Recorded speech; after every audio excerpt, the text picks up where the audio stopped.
Assalamualaikum warahmatullahi wabarakatuh.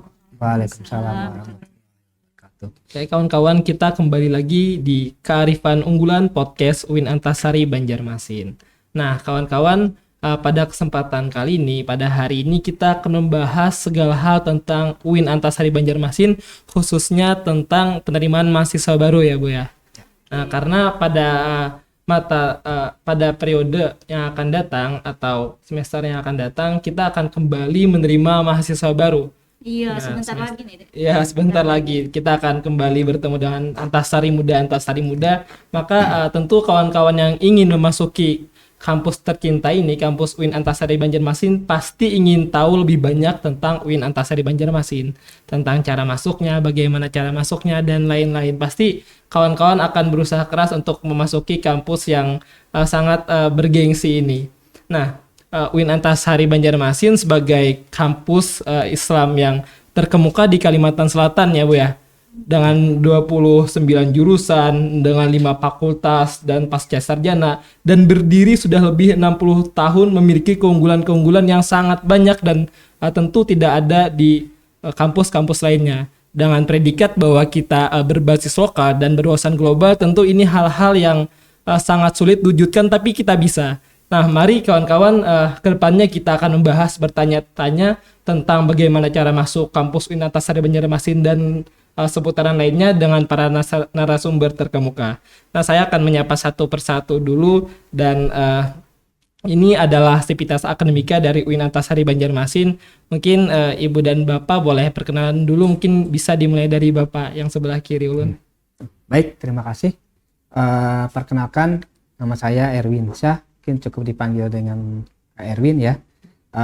Untuk pelaksanaan penerimaan mahasiswa baru ini, saya sebagai TIK dalam artian kita dalam hal pendaftaran, yaitu dari sisi teknis dari sistem seperti itu. Oke. Mungkin boleh disambung Ibu. Baik, kalau saya Ibu Nahed Maira, dalam hal ini sebagai Koordinator Pusat Promosi Penerimaan Mahasiswa Baru 2024 UIN Antasari Banjarmasin. Ya. Oke. Yang terakhir Ibu. Ya, baik, terima kasih. Assalamualaikum warahmatullahi wabarakatuh. Perkenalkan, saya Nurizky Nopita Wardani. Saya merupakan koordinator TIK, operator seleksi penerimaan mahasiswa baru UIN Antasari Banjarmasin tahun 2023. Oke, terima kasih Ibu Bapak. Pertama mungkin kami ingin tahu dulu nih Bi, apa sih UIN Antasari itu di mata Ibu dan Bapak sekalian? Mungkin selama Bapak Ibu mengajar ini kenapa dan bagaimana kami harus masuk ke kampus ini gitu. Mungkin boleh dari Ibu dulu, Ibu Nahed. Oke. Tentang UIN Antasari ya. Jadi UIN Antasari ini kan termasuk universitas tertua ya di Kalimantan Selatan, sudah punya branding nama, di mana-mana udah cukup terkenal. Kita juga punya banyak mahasiswa dari luar negeri. Ya, itu membuktikan bahwa sebenarnya UIN Antasari ini punya peran strategis sebagai universitas terkemuka di Kalimantan, dan mudah-mudahan nanti akan ke depan lebih dikenal lagi secara global ya, sesuai dengan visi misi kita ya. Sebagai sebuah universitas yang mempunyai visi menjadi universitas yang unggul dan berakhlak seperti kata Pak Rektor, itu UIN Antasari tidak hanya kalau kita nih nanti masuk jadi mahasiswa UIN, kita tidak hanya dapat benefit duniawi, kita jadi terampil, jadi profesional, tapi juga kampus kita mengedepankan akhlak ya. Jadi benefit dunia kita dapat, dan benefit akhirat juga kita dapat. Nah, itu salah satu keunggulan yang saya rasa susah didapat di universitas lain ya. Mungkin kita masuk ya Pak ya, mungkin untuk tanggal pendaftaran ini dari kapan sampai kapan sih Pak, dan juga terkait dengan jalur-jalurnya itu dari kapan sampai kapan gitu, biar para calon mahasiswa UIN Antasari nggak penasaran ya kan. Baik, mencoba menjawab. Untuk jalur atau seleksi masuk penerimaan mahasiswa baru di UIN Antasari Banjarmasin, kita ada mempunyai 5 jalur seleksi ya, 5 jalur. 2 jalur ini dari Kemendikbud, kemudian 2 jalur lagi dari Kementerian Agama, dan 1 jalur ini dari kita sendiri, yaitu dari panitia lokal. Nah, pada posisi sekarang ini adalah kita berada di jalur seleksi penerimaan mahasiswa baru yang berprestasi. Kenapa tadi kita ada juga di jalur seleksi untuk Kemendikbud? Karena kita ada prodi umum sudah. Jadi di UIN Antasari, alhamdulillah di tahun 2023 kita sudah membuka jurusan atau program studi teknologi informasi. Nah, yang mana untuk pendaftarannya yang jalur prestasi ini dia ada di SNBP. Ini dari tanggal untuk pendaftaran kuota sekolahnya dari 28 Desember 2023 sampai dengan 17 Januari 2024. Dan untuk pendaftaran sekolah yaitu untuk registrasi akun sekolah tanggal 8 Januari sampai dengan 8 Februari 2024. Kemudian untuk pendaftaran siswanya ini tanggal 8 Januari sampai dengan 15 Februari 2024. Nah, kemudian nanti mereka mengisi PDSS, mungkin pendaftaran SNBP-nya ini sampai tanggal dari 14 Februari sampai tanggal 28 Februari 2024. Kemudian nantinya untuk hasil pengumuman ini akan diumumkan di websitenya SNBP tanggal 26 Maret 2024. Nah, berbarengan dengan ini kita juga ada dari prodi keagamaan yaitu dari Kementerian Agama ini ada jalur yang namanya SPAN PTKIN, jalur seleksi prestasi akademik nasional. Nah, untuk jadwal penerimaan jalur seleksi SPAN ini mulai dari tanggal pendaftarannya adalah 22 Januari sampai dengan 5 Februari untuk pengisian PDSS data sekolah. Kemudian untuk pendaftaran siswanya ini dari tanggal 12 Februari sampai dengan tanggal 15 Maret 2024. Nah, nantinya akan diumumkan hasil seleksi yaitu pada tanggal 2 April 2024. Nah, jadi kita sudah ada di ini 2 jalur berarti ini yang berbarengan. Kemudian ada jalur seleksi lagi, ini adalah jalur tes. Nah, dari SNBT, Seleksi Nasional Berbasis Tes, ini yang untuk prodi tadi jurusan Teknologi Informasi. Kemudian yang jalur PTKIN, Ujian Masuk Perguruan Tinggi Keagamaan Islam Negeri, ini untuk prodi yang keagamaan. Nah, tanggal jalur SNBT ini mulai dari pendaftarannya adalah pendaftaran untuk UTBK SNBT tanggal 21 Maret sampai dengan 5 April 2024. Kemudian UTBK pelaksanaan UTBK gelombang 1 dan gelombang 2 ini mulai dari 30 April sampai dengan 20 Mei 2024. Jadi dia ada terbagi 2. Kemudian untuk pengumuman hasil SNBT ini tanggal 13 Juni 2024. Nah, sementara untuk jalur seleksi UMPTKIN yaitu untuk semua prodi keagamaannya ini mulai dari untuk pendaftaran atau pembayaran mulai tanggal 6 Mei sampai dengan 15 Juni 2024. Kemudian cetak kartu ya untuk ujian seleksi sistem elektroniknya tanggal 6 Mei 2024. Kemudian pelaksanaan ujian karena di berbasis tes mulai tanggal 24 Juni sampai dengan 4 Juli 2024. Pengumuman hasil ujian ini tanggal 17 Juli 2024 ini. Jadi ada 4 jalur. Yang terakhir adalah jalur mandiri, yang mana dilaksanakan dari panitia lokal UIN Antasari sendiri ya.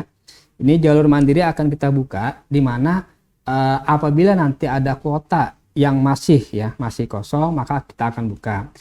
Di jalur mandiri ini kita harapkan bagi mereka adik-adik yang masih artinya belum keterima di jalur SNBP, SPAN atau jalur UMPTKIN atau jalur SNBT, maka kami harapkan bisa lagi mendaftar ke jalur mandiri.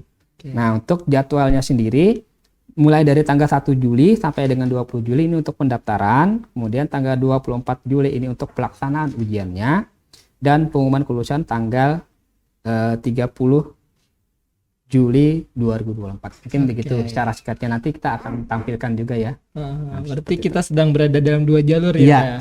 betul. Dari prodi Teknologi Informasi dan prodi Keagamaan. Nah, ini tanggalnya udah deket nih buat teman-teman yang berminat masuk ke prestasi, silahkan dicoba dan diusahakan ya, Ya, Pak. betul. Karena sangat terbuka dan ini penting bagi kawan-kawan. Jadi segala hal yang tadi disampaikan Pak Erwin kiranya perlu dicatat dan diketahui karena ini penting banget.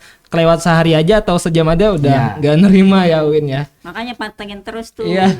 web PMB Iya, kita betul. ya, di web PMB kita dipantau terus, ada iya. jadwal di sana ya Pak ya. Iya. Ada cara pendaftaran dan segala. Jadi Nah, jangan sampai dilewatkan, membuka terus web PMB Win Antasari Iya. Banjarmasin. Nah, Jangan lupa itu. ada TikTok IG juga loh. Iya. Jadi ya, untuk informasi sebenarnya bisa diakses lewat situ ya. Siap. Nah itu jadi kawan-kawan harus pantengin terus tentang segala hal yang berkaitan dengan penerimaan mahasiswa baru UIN ya. Nah karena seleksinya ini cukup ketat ya Pak ya. Ya, betul sekali. Nah jadi buat kawan-kawan sekali lagi dicatat, diperhatikan dan usahakan dengan sebaik-baik usaha agar bisa masuk UIN Antasari Banjarmasin. Nah kita berpindah mungkin terkait kuota yang tersedia ini dan tempat pelaksanaan ujian ini gimana sih, atau tempatnya nanti juga di mana Bu? Nah mungkin bisa dijawab oleh Ibu Novi. Mengenai kuota ya dulu, Oke. mungkin saya coba untuk jawab. Jadi kuota SPMB UIN Antasari di tahun 2023 ini untuk SPMB PTKIN kuotanya itu sebesar 2.855. Terus juga ada kuota untuk SNPMB yang dibawa Kemendikbud itu ada 60 khusus untuk prodi TI. Jadi jumlahnya adalah 2.915 ya. Nah, jadi di sini tiap jalur penerimaan itu punya kuota masing-masing persentasinya. Jadi untuk SPAN sendiri itu minimal 20%. Yang mana di tahun 2023 ini kita menerima 763 mahasiswa di jalur SPAN PTKIN. Terus untuk UMPTKIN sendiri kita minimumnya adalah 40% untuk presentasinya. Jadi menerima 1.781. Terus yang terakhir untuk UM Mandiri di sini ada maksimal 30%. Kita menetapkan kuota UM Mandiri sebesar 311. Oke. Lumayan banyak ya Bu. Ya. Bukan lumayan, ini sangat banyak sebenarnya. Tapi Mungkin, mau ditambahkan juga untuk yang SPAN PTKN tadi, bahwa SPAN PTKN kan ini sedang ongoing nih. Jadi kita sedang dalam masa pengisian PDSS, yang mana jadwal sebelumnya itu berakhir tanggal 5 Februari. Tetapi dari panitia pusat tadi kita baru dapat surat, nanti akan diperpanjang sampai tanggal 10 Februari. Alhamdulillah. Jadi, Gunakan Bu ya kesempatannya. yang mana siswa-siswa yang mau daftar di SPAN PTKN itu harus didaftarkan dulu oleh pihak sekolahnya. Oh, Jadi jalur misalnya, sekolah, Bu, ya? jadi misalnya nggak terdaftar di sana ya nggak bisa nantinya masuk di jalur SPAN PTKN. Kalau buat tempat ulangannya itu biasanya di mana sih Bu? Kalau SPAN PTKN sendiri kan itu kan berbasis prestasi ya, jadi Oke. itu tanpa seleksi. Oke. Kalau biasanya Seleksi kita dari ngadain, Seleksi raport. kalau lewat jalur UM misalnya, kalau kawan-kawan pengen tahu kira-kira tempatnya di mana gitu biasanya kita ulangannya, Kalau ujiannya. UMPTKIN, UM Mandiri itu biasanya kita di kampus 2 UIN Antasari Banjarmasin di Banjarbaru. Nah itu kawan-kawan kita punya 2 kampus sekarang. Iya. Jadi kawan-kawan nanti kalau mau masuk jalur ujian sudah tentu kawan-kawan akan melihat kemegahan kampus 2 UIN Antasari Banjarmasin. Iya, betul. Ya Oke. mungkin tadi mau ditambahkan sedikit mengenai SPAN tadi, kayak SPAN itu kan jalur prestasi, jadi itu seleksinya rapotnya aja. Oh. Kalau ujian masuk seperti UMPTKIN, SNBT, juga UM Mandiri itu pakai tes. Oke. Nah itu buat kawan-kawan yang menduduki ranking 1, 2, 3 dan mempunyai raport yang bagus, mungkin bisa minta pihak sekolahnya Bu ya, Di SPAN dan SNBP. untuk bisa masuk UIN lewat jalur itu. Nah tentu Bu, untuk masuk kuliah ini setiap orang atau setiap mahasiswa dan orang tuanya memperhitungkan biaya ekonomi ya. Nah mungkin tentu kawan-kawan penasaran tentang berapa sih masuk UIN gitu, berapa sih biaya yang dibutuhkan untuk bisa berkuliah di UIN. Nah mungkin bisa dijawab oleh Bapak Erwin ya. Baik, kembali ya. Untuk menginformasikan kalau di UIN Antasari Banjarmasin kita sudah menerapkan yang namanya UKT. Ini dari tahun 2016. Jadi pemerintah dalam hal ini Kementerian Agama sudah melaksanakan yang namanya uang kuliah tunggal. Nah, untuk besarannya sendiri di tahun 2024 ini kita masih belum menerima SK. Masih belum menerima SK yang terbaru untuk UKT tahun 2024. Tapi sebagai gambarannya di tahun 2023 kita ada rank yang dimana UKT yang paling rendah itu 400.000. Wah, 400.000 udah satu bisa semester. kuliah di Iya, UIN satu ya. semester itu. Masya Allah. Yang paling tinggi 3.200.000 misalnya itu ya. 3 atau 3.300 ya. Oh ya maaf, 3.300 ya. Nah, kemudian dari UKT ini pun dia berbeda-beda setiap jurusannya, setiap prodi. Dari program studi tertentu itu berbeda dengan program studi yang lainnya. Nah, untuk penentuan UKT-nya mungkin ini sebagai gambaran saja ya untuk informasi bahwa karena ini dia adalah uang kuliah tunggal yang mana mungkin pemerintah mengharapkan ini ada semacam istilahnya subsidi silang. Jadi mereka yang untuk mendapatkan UKT yang terendah atau yang tertinggi ini dilihat dari informasi data yang diisi oleh calon mahasiswa baru, mulai dari pengisian gaji orang tua, pekerjaan, kemudian pembayaran listrik, air, dan lain sebagainya. Mungkin seperti itu. Jadi ranknya dari Rp400.000 sampai dengan Rp3.300.000. Itu Wah, satu semester. Masya Allah, ini Ya.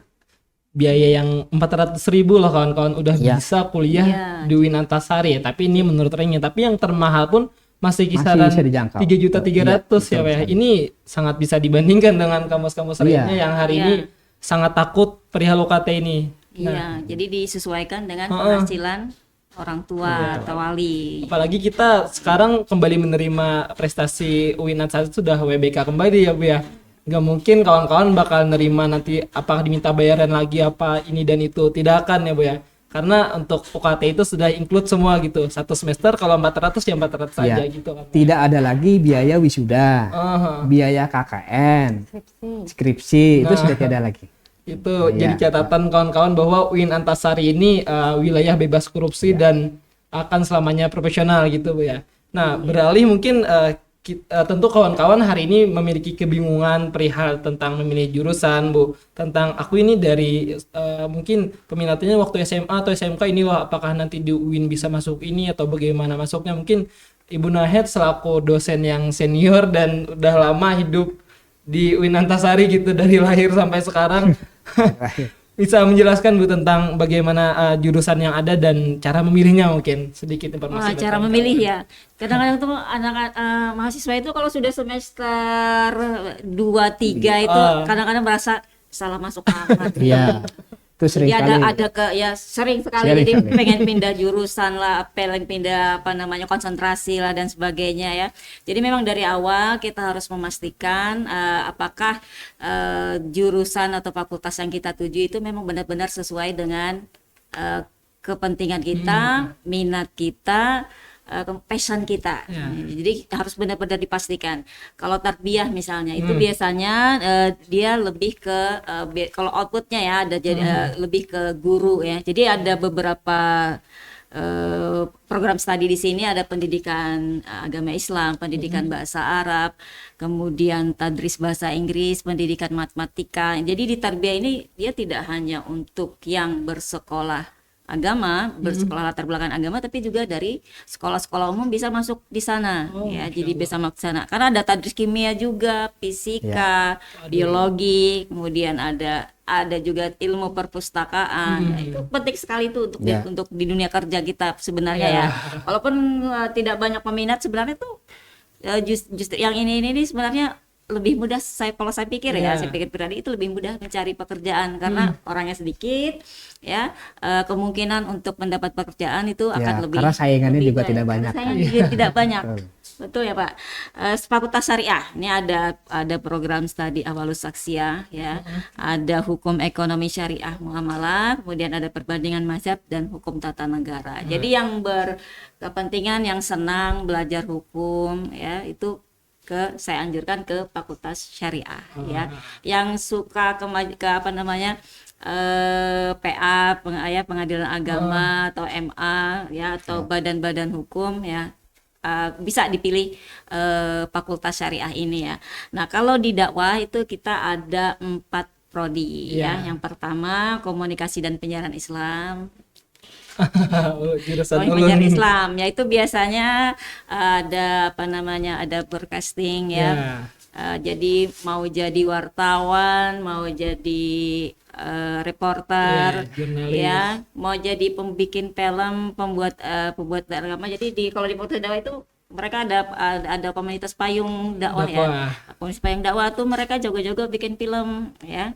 Jago-jago bikin film, fotografi juga. Jadi Iya. jadi lulusan di Fakultas Dakwah tuh banyak tuh yang Fotografer passion ya, Bu, ya. fotografernya yang di sana. Jadi di sana bisa jadi kalau dakwah ini dia bisa dimasuki oleh yang latar belakang agama, tapi juga dari yang umum ya. Jadi SMK, SMA bisa masuk di situ tuh ya.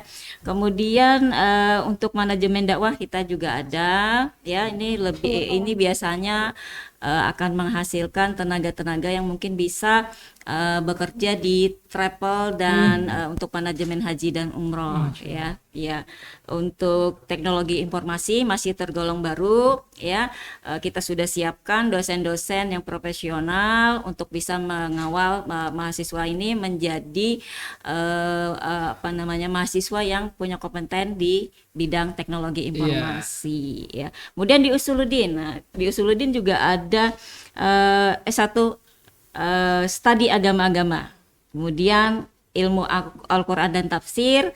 Yang termasuk favorit juga nih psikologi Islam. Psikologi Islam termasuk psikologi favorit Islam, tuh, ya. Karena anak-anak muda kan sekarang kecenderungannya senang Mental psikologi, health, termasuk yang favorit juga saya pikir ya Pak.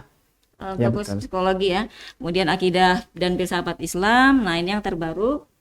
Topik baru ya Pak. Baru Ilmu hadis. ilmu hadis dari Ilmu tahun hadis. kemarin juga baru buka. Baru buka tahun tadi. Nah, di ekonomi dan di Fakultas Ekonomi dan Bisnis Islam ada S1 Ekonomi Syariah, Perbankan Syariah. Jadi favorit terus Pak ya. Itu paling banyak siswanya Iya, juga. jadi banyak kalau Mahasiswanya tahun-tahun kan dulu juga. tuh banyak menerima pendaftar, juga banyak yang ditolak karena memang nih fakultasnya favorit ya. Jadi Iya. kompetitifnya lebih tinggi Masya ya. Allah. Kemudian ada akuntansi syariah dan manajemen bisnis syariah. Jadi saya pikir kamu-kamu nih ya yang dari dari sekolah umum SLTA atau yang dari pondok pesantren sekalipun, sebenarnya pilihan untuk masuk ke UIN itu banyak sekali. Tinggal kita memilih mana yang sesuai passion ya, biar kamu betah nih ya.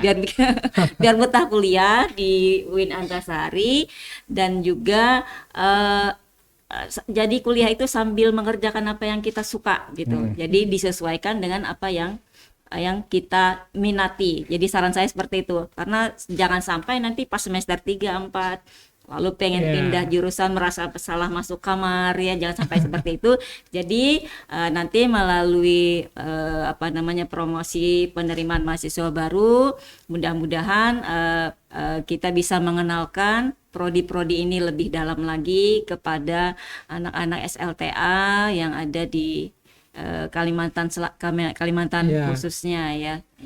Oke, jadi banyak banget ya Bu ya perihal jurusan ini. Mungkin Ibu Novi ada yang mau ditambahkan? Mungkin itu juga terkait dengan kesesuaian jurusan Bu dengan prodi yang dipilih pada saat seleksi. Iya. Biasanya kan mereka tuh tanya, kami ini bukan dari IPA, boleh nggak masuk tadis fisika, kimia, biologi kayak gitu. Jadi di sini sebenarnya memang diutamakan untuk tadis kimia, fisika, biologi, terus juga ada matematika. Jadi memang diusahakan dan diutamakan yang berasal dari jurusan IPA, tapi tidak menutup kemungkinan untuk yang jurusan lainnya. Ya seperti itu. Nah, yang keagamaan juga, terus yang misalnya kayak SMK lebih ke ekonomi, ke akuntansi. Jadi bisa aja juga itu misalnya pilihnya di pendidikan agama Islam kalau memang mereka passionnya di sana. Seperti itu. Jadi nggak menutup kemungkinan untuk semua jurusan. Lengkap banget sebenarnya segala fun ilmu pelajaran di UIN Antasari ini dengan 29 jurusan tadi. Jangan sampai mereka yang adik-adik calon mahasiswa baru tidak tahu jurusan. Kemarin kan dari tahun yang lalu, oh ternyata ada ya di UIN Antasari jurusan ini. Saya kira UIN Antasari itu hanya jurusan agama saja. Nah, itu. Maka patutlah kita untuk mempromosikan untuk Ada sosialisasi. kemarin mahasiswa saya cerita prodi. dia dari SMA terus pas waktu masuk kuliah itu takut bayangannya tuh waktu lulus di UIN itu ini nanti belajar bahasa Arab Iya. gitu. Jadi ada takut-takut, tapi ternyata setelah dia masuk ke waktu itu masih Fakultas Dakwah, karena saya di Fakultas Dakwah, Iya. ternyata katanya betah. Jadi sampai-sampai dia bilang gini, saya tuh tiap hari tuh pengennya hari kuliah terus, saya tidak suka kalau kuliah tuh hari Minggu.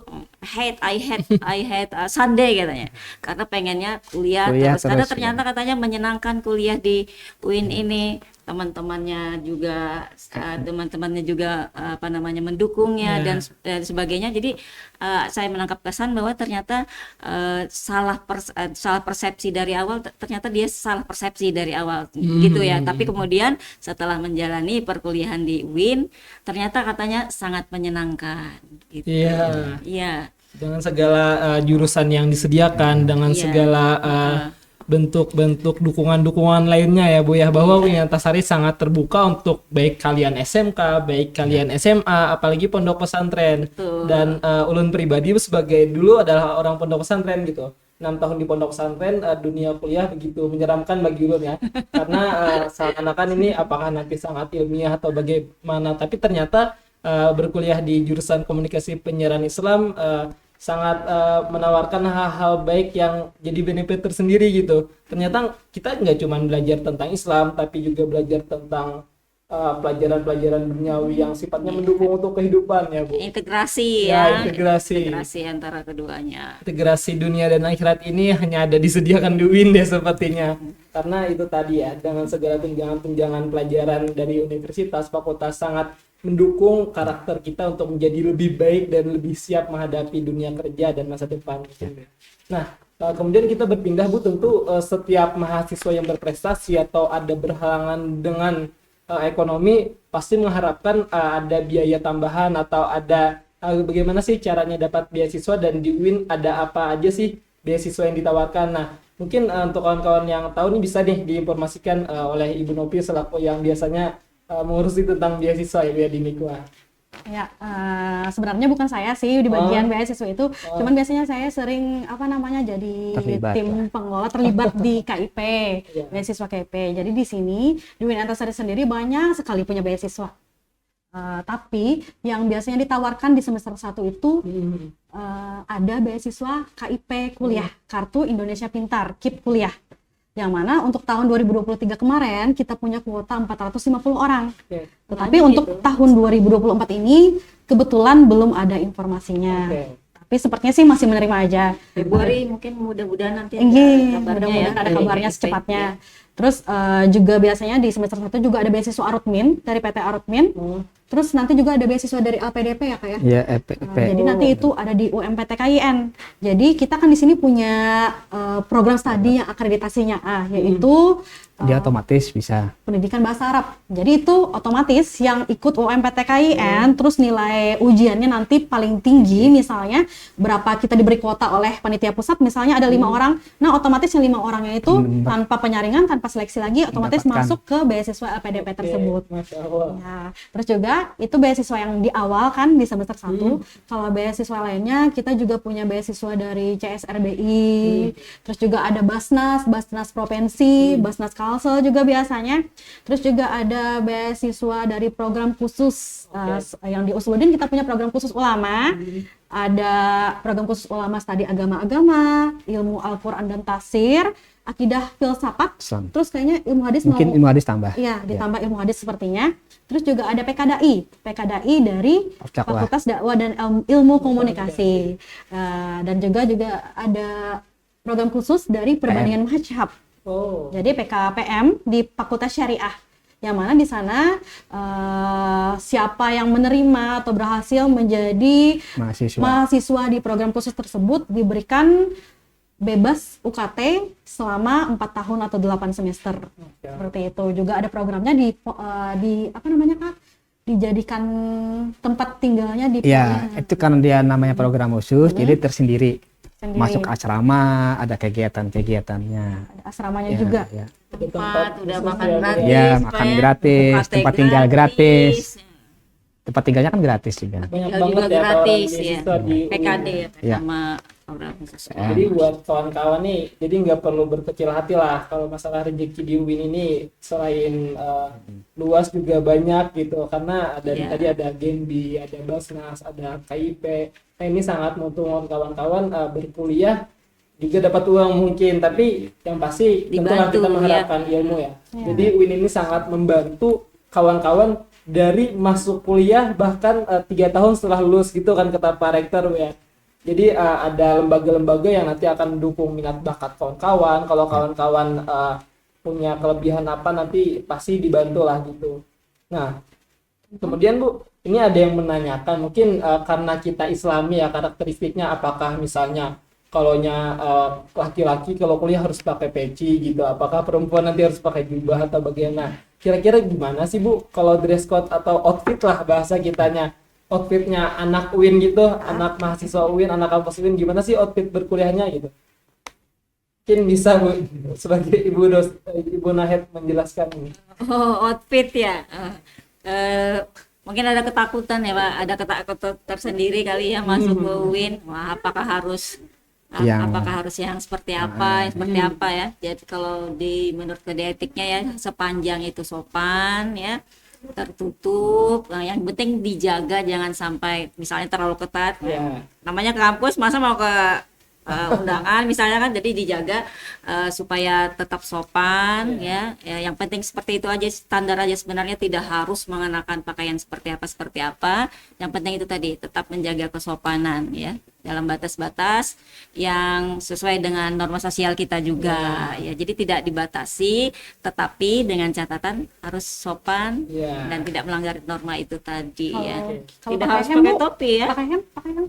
Bagus, Wajib bagus. Ya. Jadi apa namanya, mengenakan pakaian yang bagus dan sopan lah ya. Jadi tidak perlu takut apakah harus pakai peci misalnya, tidak ya. Mungkin ditambahkan aja yang Juga ya. cewek harus pakai rok ya. Ya itu sih ya Pak, yang penting pakai rok ya, karena di UIN Antasari untuk kode etik memang tidak dibolehkan ya untuk pakai celana panjang ya. Untuk cowok, untuk cewek. Untuk cewek Ya. tidak diperbolehkan untuk memakai celana panjang ya. Jadi harus sopan gitu, Iya. biasa norma-norma Islam. Tapi saya lihat mahasiswa kita itu fashionable semua ya Bu. Iya. Fashionable. Sudah bagus pakaian. Iya, tidak kalah dengan Tidak kalah. meskipun kuliahnya di Universitas Islam ya, saya kira tidak kalah, tidak menghalangi sama sekali untuk kalian yang mau kuliah di UIN untuk misalnya terkungkung harus pakaian seperti apa, sama sekali tidak ya. Jadi jangan khawatir ya, bisa berekspresi. Memang ya ada. Anak muda cenderung suka ini kan ya. Memang ada ini ya Bu ya. Memang ada juga di peraturan tertentu. Misalkan kalau kita mau mengurus administrasi akademik, misalkan kita tidak boleh menggunakan baju kaos oblong, kan seperti itu. pakai Tidak boleh sarung. menggunakan Sarung. sarung, Ya. menggunakan sendal jepit. Nah itu aja sih biasanya mereka juga sudah tahu itu. Umum aja ya. Karena- Umum aja, jadi memang sesuai norma itu Ya, ya, betul. sesuai norma. Karena siapa juga kalau mau pakai sendal jepit kan jelas, oh ini tidak mungkin mau kuliah ini, mau ke pasar aja ini. Tidak menggambarkan Iya. anak kampus Tidak gitu. menggambarkan. Mereka juga tidak keren kalau pakai sendal jepit. Iya, Nah, harus kayak pakai gitu. sepatu. Jadi stereotip kawan-kawan bahwa kampus Islam mungkin harus seperti ini, enggak sih. Iya. Sebenarnya kalau aku Iya. sebagai anak kampus semester 6 ya, anak UIN Antasari semester 6, kawan-kawan berkuliah itu sangat-sangat beragam, ada yang mengikuti passion terkini, tapi sekali lagi tidak terlepas dari norma-norma Islam bahwa harus pakai rok, bahwa harus memakai kerudung yang menutup Yang- aurat, bahwa tidak boleh memakai celana ketat, tidak boleh Iya. memakai celana bolong. Karena sekali lagi bahwa UIN Antasari ini sebenarnya terbuka, tapi sekali lagi dalam lingkupan keislaman. Ya, gitu. norma Tapi- sosial juga. Ya, karena sekarang tuh tren juga bahwa akhirnya kalau kita gaul itu tapi kita paham agama itu lebih keren daripada yang sekedar outfitnya bagus aja. Nah, jadi kalau kawan-kawan masuk UIN udah keren, bisa mana paham agama. Hari ini menantu idaman banget sih sebenarnya. Nah, kemudian Bu, bahwa kita sebagai mahasiswa UIN hari ini yang sudah berdiri 60 tahun, kita pada tahun ini ya Bu, atau dalam sampai saat ini memiliki 13.000 mahasiswa ya, dari semua jurusan. Nah, Jadi ajakan Ibu untuk para calon mahasiswa baru ini apa sih?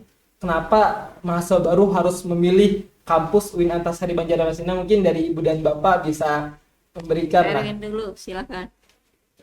Untuk calon ya, Calon adik-adik, pendapat. untuk adik-adik calon mahasiswa baru, mungkin tadi sudah kita jelaskan juga apa itu UIN Antasari Banjarmasin. Nah, harapan kami bagi adik-adik calon mahasiswa baru, baik itu dari sekolah menengah atas ya, SMA, SMK, ataupun dari madrasah aliyah dan pondok pesantren, istilahnya jangan takut ya untuk bertanya-tanya untuk masuk ke UIN Antasari Banjarmasin. Jadi apabila ada yang tidak mengerti, ada yang kurang paham, baik itu dari hal pendaftaran atau pemilihan jurusan, bisa saja nanti tanya ke tempat kami. Karena kami juga ada menyediakan itu juga Bu ya, ada layanan konsultasi lah istilahnya, Ya, atau penerimaan, layanan penerimaan ya. mahasiswa baru seperti itu. Informasi. Dan bagi adik-adik juga yang dari SMA atau SMK, ini saya jelaskan lagi sedikit, ini ada tambahan. Kalau di tempat kita yang sudah lulus jadi mahasiswa UIN Antasari Banjarmasin, program awal ada yang namanya Mahat Al-Jamiah. Ya. Juga ada yang namanya tahsin dan pembelajaran bahasa Arab maupun bahasa Inggris. Jadi jangan takut, oh saya ini dari SMK, kada bisa mengaji. Ya. Istilahnya ya, tidak pernah, mungkin malah kalau lihat Al-Quran pun baru sekali misalnya, ini contoh saja. Nah, nanti kita ajari itu dari awal, dari program Mahat dan tahsin tadi. Dan insya Allah karena sudah mungkin nanti ada programnya 2 bulan atau 4 bulan itu, kami yakin untuk adik-adik calon mahasiswa baru yang dari SMK yang belum bisa mengaji pasti bisa ya, insya Allah pasti bisa. Karena itu kita ada juga harapan di situ, tujuannya adalah sampai dengan sebelum KKN, adik-adik yang terima KKN ini sudah bisa ngaji, sudah bisa membaca Al-Quran maupun baca doa. Biasanya kan kalau mereka KKN pasti dianggapnya, oh ini dari UIN nih, pasti bisa jadi imam kayak gitu, bisa membaca doa. Nah, harapannya di situ. Atau ada program dari Mahat Al-Jamiah. Itu tambahannya sih dari anak adik-adik ya. Oke, mungkin boleh sekarang dari Ibu Nopi nih. Sudah cukup aja Bu. Nah, mungkin kita closing statement mungkin boleh dari Ibu Nahed, kenapa para calon yang akan lulus dari SMA, SLTA dan pondok ini harus memilih UIN Antasari Banjarmasin? Kalau menurut saya UIN Antasari ini salah satu hal yang mengapa harus dipilih adalah karena cepatnya penyelesaian masa studi. Saya punya pengalaman nih Pak Perwin, Ya, oke. Bu Nopi punya anak 2 sekolah di Jawa. Oke. Mereka ketika mengajukan seminar proposal itu harus antrian. Jadi masa kuliah mereka tuh harus 4 tahun lebih. Nah, di UIN itu 3,5 tahun udah bisa selesai karena kita ada program sebelum melakukan KKN harus sempro. Wah, itu luar biasa itu. Jadi secara sistematis memang sudah diplot, ini anak-anak kuliahnya bisa selesai cepat. Nah, itu menurut saya salah satu hal yang menurut saya harus jadi pertimbangan kenapa kita harus kuliah di UIN. Kita dapat ilmu secara profesional, kita bisa diajari bagaimana beralat, kita bisa menyelesaikan studi lebih cepat. Nah, ini luar biasa sekali saya kira terobosan yang dilakukan oleh UIN Antasari dengan peraturan yang kemarin itu yang harus seminar proposal sebelum KKN itu sangat membantu sekali penyelesaian masa studi di kampus kita. Menurut saya itu adalah jadi salah satu alasan kenapa kalian harus memilih UIN Antasari sebagai universitas yang kalian harus masuk ke dalamnya. Join us.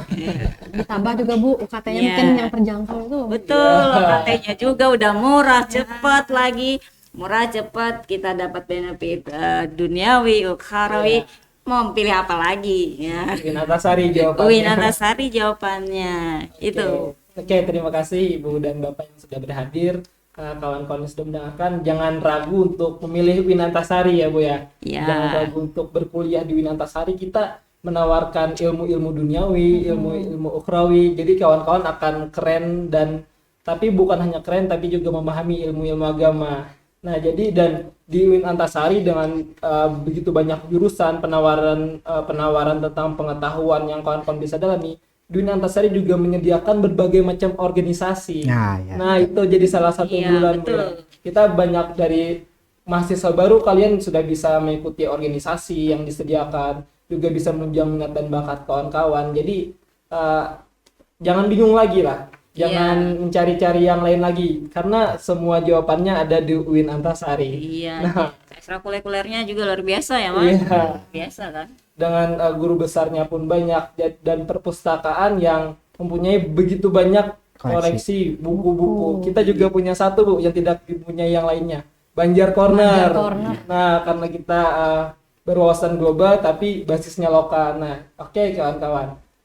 Itu tadi segala pertanyaan yang kawan-kawan lontarkan di IG UIN Antasari Banjarmasin kemarin. Kami sudah jawab tentang informasi dan apa-apa. Dan saksikan juga podcast-podcast sebelumnya karena kita juga kemarin ada podcast tentang Mahat, Pak. Jadi kawan-kawan bisa mengetahui lebih dalam tentang Mahat, apa sih Mahat gitu, apa sih tentang UIN Antasari yang ini dan itu. Kawan-kawan bisa tanyakan di PMB ya, Bu ya. Kita punya akun-akun, mungkin boleh dari Ibu untuk promosikan nih.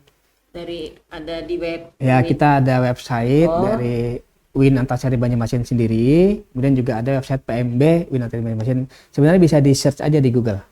Ketik aja UIN Antasari Banjarmasin atau PMB UIN Antasari Banjarmasin, pasti ketemu. Nanti semuanya nanti akan dideskripsikan di YouTube ini juga ya, biar kawan-kawan lebih mudah untuk mencarinya. Terima kasih atas kesempatannya Ibu dan Bapak sekalian. Terima kasih sudah memberikan segala informasi yang sangat dibutuhkan oleh calon mahasiswa kita, bahwa Antasari muda kita gitu kan. Oke kawan-kawan, sekian podcast ini di kearifan unggulan podcast UIN Antasari Banjarmasin. Kawan-kawan akan mendapatkan pengetahuan-pengetahuan dan segala sumber informasi terpercaya dari sumber-sumbernya dan terbarukan. Nah, itu dari ulun, salah khilafnya mohon dimaafkan. Kami pamit. Wassalamualaikum warahmatullahi wabarakatuh. Waalaikumsalam Waalaikumsalam warahmatullahi wabarakatuh.